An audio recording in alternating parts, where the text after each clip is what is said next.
Ashley, when will you be getting home? It's already 6 p.m., you know? Uh, I'm sorry. My meeting lasted a little longer than I expected. I'm just about to get on the train home. Ha! You've been coming home later and later these days. My boy George has been sitting here waiting with a growling stomach. Do you intend to make my son starve? I'm sure that you're more than capable of sneaking out of meeting at work. Please make more of an effort, young lady. Your husband's dinner is far more important than your meetings anyway. No, this was an important meeting about one of our collaboration products with another company. I'm in a position of responsibility on this project, so there's no way I can leave before the end of a meeting. Stop making excuses. To focus single-mindedly on work while abandoning your essential duties as a wife, such as looking after your husband, is simply not acceptable. My son has no need for such a sloth of a wife. He'll divorce you, I say, divorce.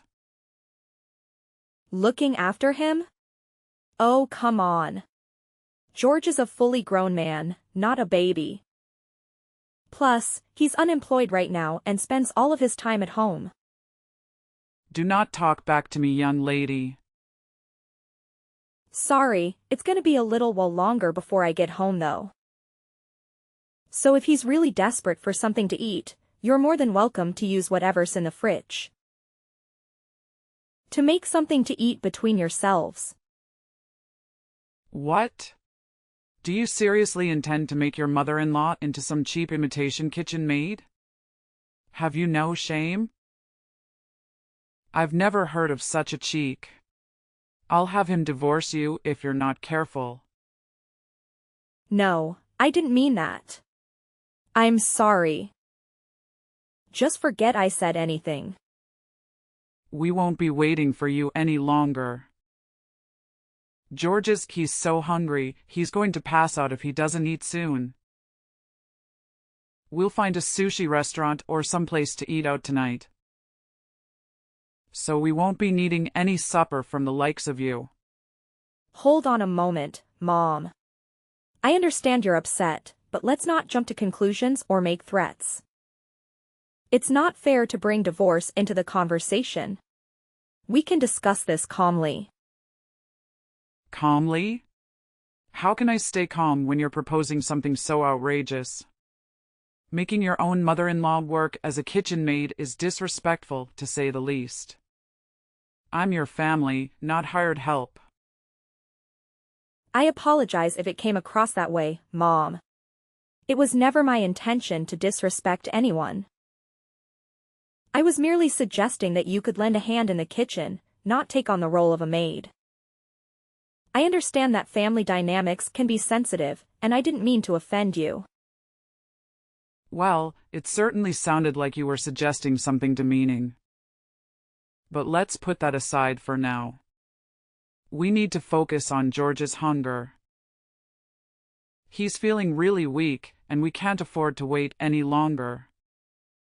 I understand the urgency, Mom, but as you can see, George is a grown man now, so he could of course handle his own meal.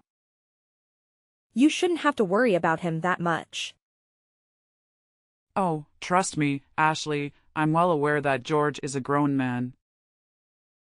But as his mother, it's only natural for me to be concerned about his well-being. I've been taking care of him since he was a baby, after all. Well, Mom, I think it's time to let go a little. George is perfectly capable of taking care of himself.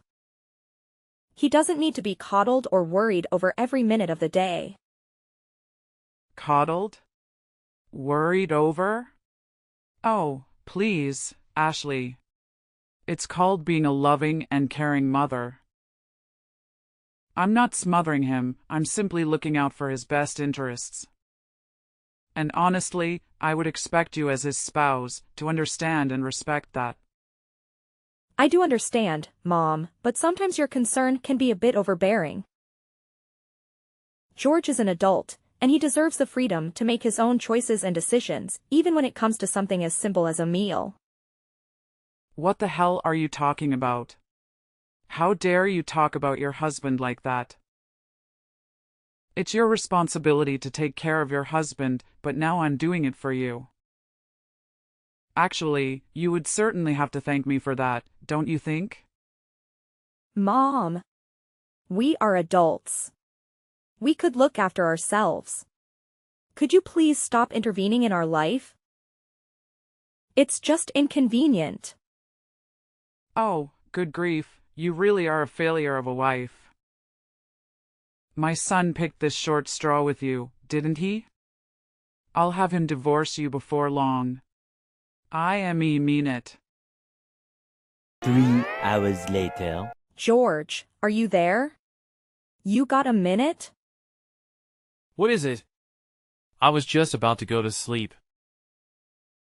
Besides, if you want to say something, why not just come and talk to me?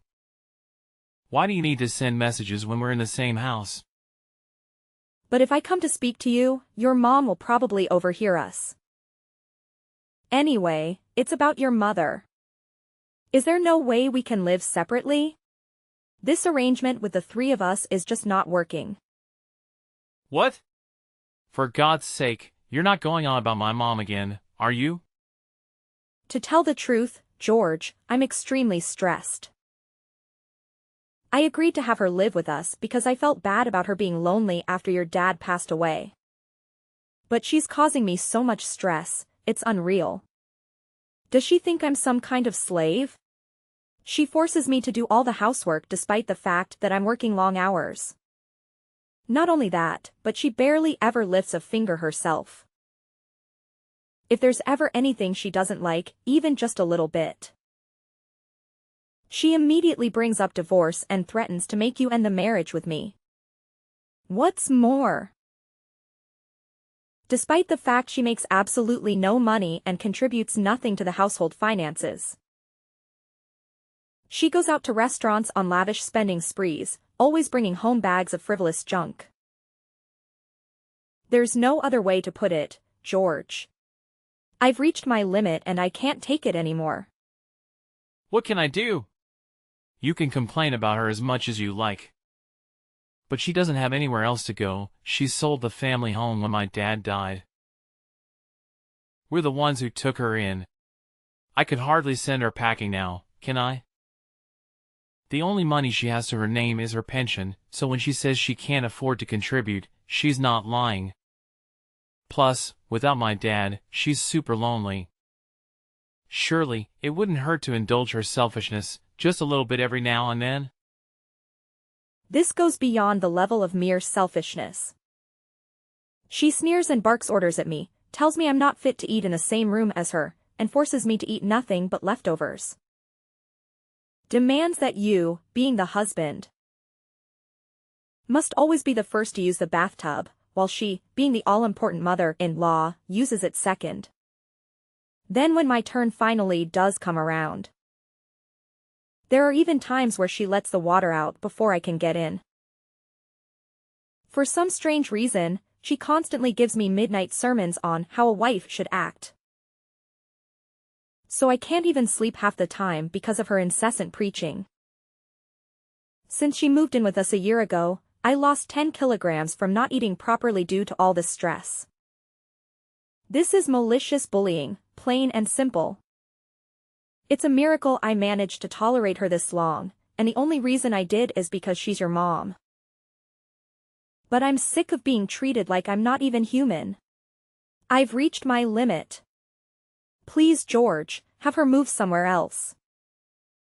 Maybe an apartment or a shared house or something, I don't know. Just anywhere but here. If that's impossible, at the very least, could you please tell her to stop treating me this way? If you don't do something, I'm going to lose it. Fine, sheesh woman, I get it. I'll mention it at some point if I remember. Anyway, more importantly, I need $300. What? $300?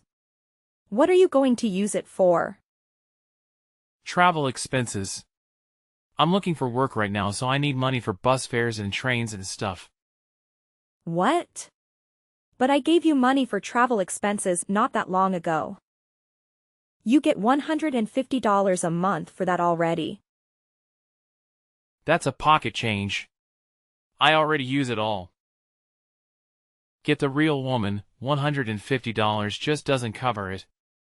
Give me $300. Wait, you are. No way. Are you visiting casinos again? What? Come on, it's not like it's a problem. I don't go very often and I hardly spend anything when I do. It's a way for me to let off steam after the hours I spent job hunting. You haven't forgotten that you lost your last job. Because you got caught sneaking out of the office and visiting casinos when you were supposed to be working, have you? You got on your knees and swore you'd never visit a casino again, George. You swore. In spite of that, you're at it again, and this time you're blowing the money that I give you on travel expenses on the slots. If that's where it's going, you'll never get another cent out of me. Oh, give it a rest, woman. You're like a broken record, nag nag nag. It's up to me how I spent my time. Are you seeing a ban from relaxing to take my mind off the stress of trying to find a job now? Who gave you the authority to do that? The only thing you're good for is bringing in money anyway. If you can't even toss me a few dollars when I'm in a pinch, then what the hell do you bring to the table? What? What does that mean? The only reason I have to work like a dog now is because you got fired for acting like a moron. Job hunting, give me a break. All you do is laze around on the sofa like a sack of potatoes. Then you have the nerve to spend the money I give you for getting around town on the slots. You have no right to be angry with me. Oh, just bottom it already. Nag nag nag. You think you're so much better than me just because you happen to have a job, don't you? Screw this. I'm going to sleep. No, you can't just get up and talk to me. I'm not finished, George. George. The next day. Excuse me, Ashley. Answer me. What is it? I'm at work right now. I hear you've been complaining to George again. Giving him a hard time because he's struggling to find work. How dare you go whining to him behind my back? You really are a spiteful, underhanded cretin of a woman. What? One thing you don't seem to understand about my son is that he's recharging his batteries right now. He's simply depressed because things didn't work out at his last company. Any normal wife would be trying to make her husband feel better right now. But far from it, you're actually going on the attack. You're atrocious. You're a devil, I tell you, a devil. There's nothing for it but divorce. The fact that you're messaging me like this now must mean that George just woke up from his hibernation on the sofa. And told you about the conversation I had yesterday, right? I bet he told you about what I had said about him finding a job and nothing else. Am I right? Ugh. I give up. Now, you listen to me and you listen well, young lady. You need to make more of an effort to stand up for your husband. You need to have his back. Just because you happen to have a job doesn't make you any better than him. Right, sure, I'm sorry. I'm occupied with work right now, so would you be kind enough to tell me off later instead? I'm busy. Good grief. Look at you. A fully grown woman bragging about having a job like it's some kind of special achievement. Tell me, Ashley, what good is a woman who does nothing but work? Ugh, I'll never get any grandchildren with a daughter-in-law like you. How about you fulfill your feminine duties as a wife for a change?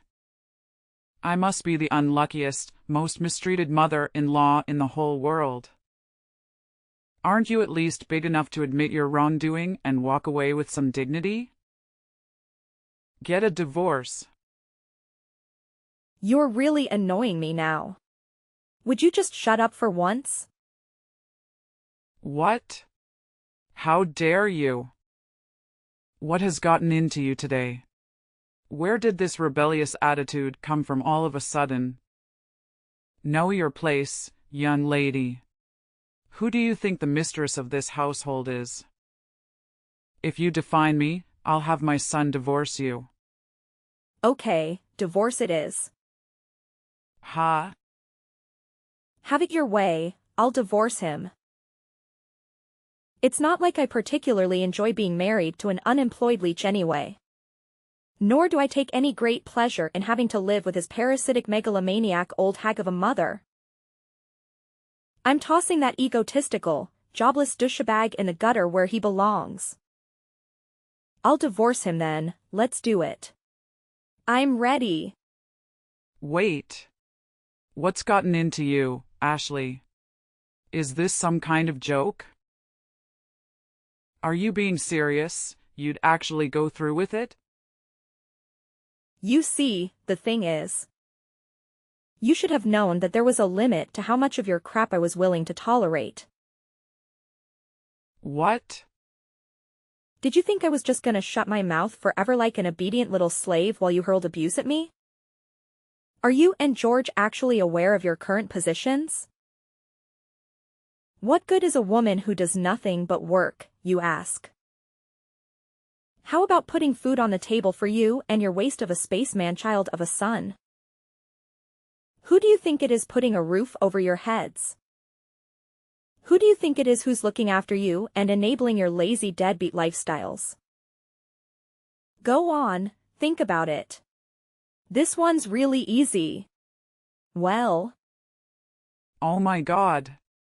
Ashley. What's gotten into you? This isn't like you at all. It's not that something's gotten into me.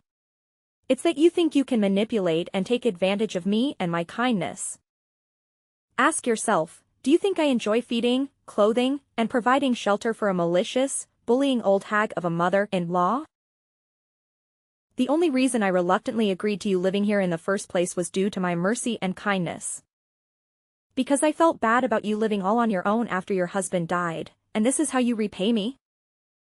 By walking around like you own the place and treating me like your slave? Then you have the nerve to threaten me with divorce when you don't get your own way? Do you have any awareness of how arrogant and shameless your behavior is?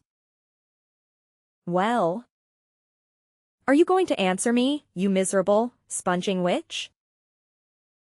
No, but taking care of your mother-in-law is a decent thing to do. What? I'm not sure that common decency like that applies to sponging vagrants. You are also aware that I'm not your daughter, right? Even still, I wouldn't tolerate this from my own mom. So what do you think gives you the right? If you were actually my mom, I'd be just as eager to get you out of my life.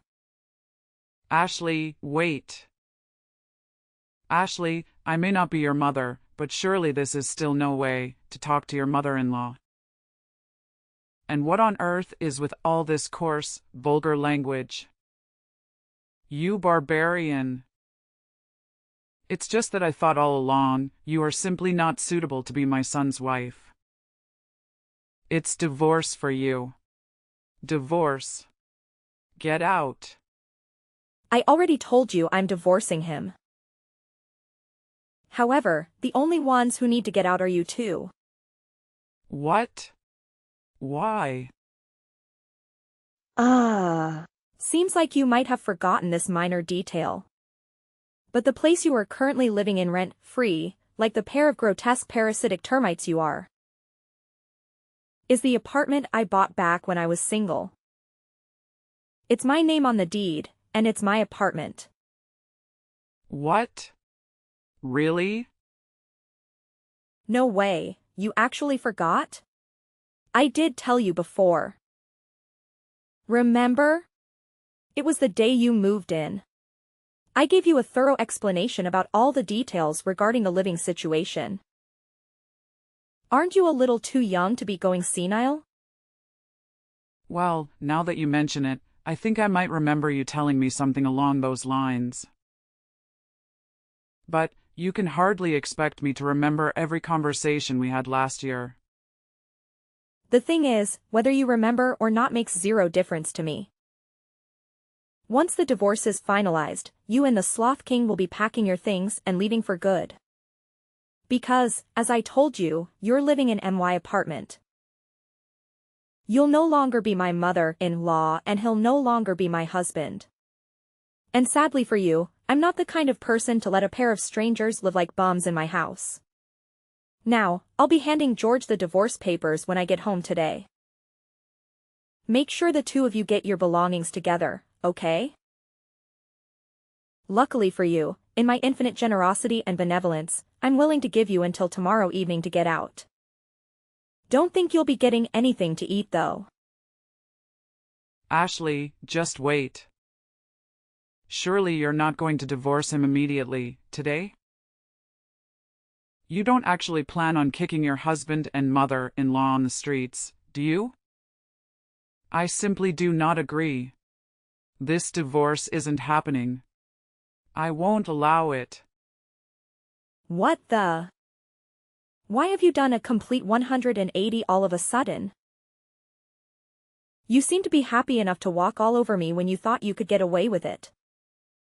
You waved around the notion of a divorce like it was your prized family crest, using it as a pretext to say whatever you wanted, whenever you wanted. Then the moment you realize things are no longer going in your favor, you're suddenly opposed to it? Don't make me laugh. What? You're the one who started all this in the first place. You wanted to fight, didn't you? All I did was give you what you wanted. You should be grateful. Don't you dare start trying to worm your way out of it all of a sudden. And I won't allow it? Who do you think you are? Since when were you the queen? Did I miss your coronation? How about you try cultivating some awareness of your own position for once and putting a lid on that monstrous mouth of yours? I'm so sorry. This is all my fault. It's too late to apologize now. I'm dead set on divorce and nothing can change my mind. Make sure you're gone by tomorrow night. And let me make one thing abundantly clear. There will be no distribution of assets. George, the eternal NET, has no savings of his own and we have no shared accounts either. There's no money for him to receive, not a single cent, so don't bother trying to put in any claims. I would feel bad about throwing you out into the streets without any clothes. So I'll allow you to take the bare minimum of clothing and everyday necessities with you. I take it you have no complaints about that? If I've made myself clear, hurry up and get out of my apartment. And take your good-for-nothing son with you. Oh my God. Please, please, just wait. Wait. We don't have anywhere to live. We sold the family home and my husband passed. My pension doesn't amount to much either. George doesn't even have a job. Please. Oh, I see. Just so I understand, you'll be in dire straits because your sons are NET and you have no place to stay and no money, is that right? Okay, so what? Huh? That's not my problem. The fact that your sons are NEET or that you have nowhere to stay or that you have no money. Yeah, none of these things are my fault. If you're struggling for money, you could always have George earn you back both a living on the slots. And why can't you find a job? If you've got the energy to bully your daughter-in-law 24/7, then holding down a job shouldn't be a problem. I saw a local supermarket was recruiting the other day. Do that? Oh my God. God's not going to help you now. Nor is playing the victim, and I mean please, is this really any way for a fully grown woman to behave? If you don't have any money, then you work. Surely you at least understand that. You're not a child. Why? Why are you doing this? I think you know full well why. Because you defied the mistress of this household. When I got home from work that evening, I was met at the door by George and his mother-in-law on their knees. They begged and pleaded in unison, "We're sorry for the way we behaved." But I shook them off and said, "If you've got time to be groveling on the floor, you've got time to get your things together." For the first time in what felt like forever, I made some food just for myself, and was able to take a bath at a leisurely pace when I felt like it for a change. Then I retired to my bedroom, locked the door, put in some earplugs and slept like a baby. The next day, the pair of them were desperately trying to butter me up by dashing around the house making breakfast and cleaning up. Then they got back on their knees and begged me once again, "Please rethink the divorce. I swear I'll never set foot in a casino again." My response was to hand them the divorce papers and some bags follow their stuff. After which I threatened to take them to court if they didn't sign the papers and get out by the end of the day. George panicked, reluctantly signed the papers and left, taking his mother-in-law with him. With that, I was officially freed of the termite infestation plaguing my house before the day was up. I was so happy about being freed from my in-law-induced slavery that I raised a toast and celebrated in lavish style. The pair of them moved into a scruffy 70-year-old apartment, which they somehow paid the rent on by scraping together what was left of George's mom's pension and Social Security money. Apparently, George finally started looking for work in earnest, and his mom got a part-time job at the supermarket. However, George's efforts didn't amount to anything, and he was constantly chided by his mom. "Why are you forcing your aged mother to work?" They got into thunderous shouty matches every day, and the neighbors at their wits' end started phoning in complaints. As things stand, it looks like they're on the verge of being kicked out. Again. They really are a pair of morons.